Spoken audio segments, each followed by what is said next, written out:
The world was shaken when the heartbreaking news broke. Malcolm-Jamal Warner, the actor who became a household name as Theo Huxtable, had died in a tragic drowning accident off the coast of Costa Rica on July 20th, 2025. As tributes from fans and co-stars flooded social media, remembering the charismatic young man who had grown into a thoughtful and powerful artist, one voice remained silent: his wife's. To the world, she was a mystery, intentionally kept out of the spotlight by a man who cherished privacy.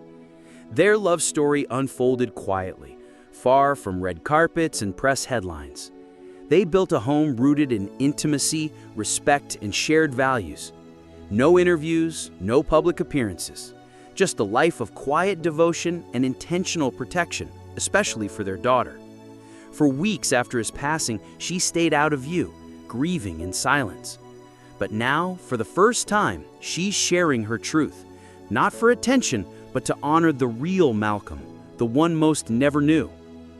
At home, he was soft-spoken, deeply spiritual, and filled with a love that ran deep and wide. He wasn't interested in fame. He filled his space with incense, poetry, jazz, and books, not trophies.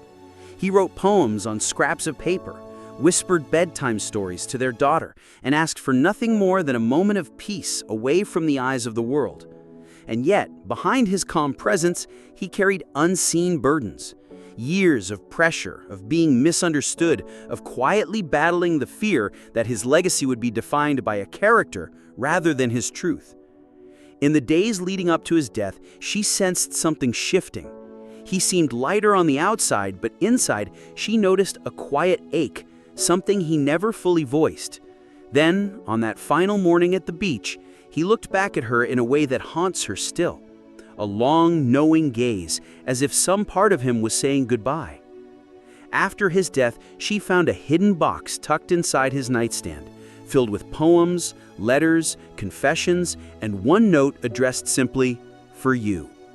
In it, he wrote, "If I go before you, don't protect me with silence. Tell the world who I really was, even the parts I tried to hide. Let it be real." And so she speaks now, not just to mourn him, but to fulfill that final wish. Malcolm-Jamal Warner was not just an actor or icon, he was a father who cried during movies, a partner who danced while cooking breakfast, and a man who struggled to be understood in a world that often only sees what it wants to. This is the truth of his life, the pain, the joy, the depth, and the love, and it deserves to be heard. For more untold stories like this, real and unfiltered from the stars we thought we knew, be sure to subscribe to Hollywood Star News. And don't forget to hit the notification bell so you never miss a story that truly matters.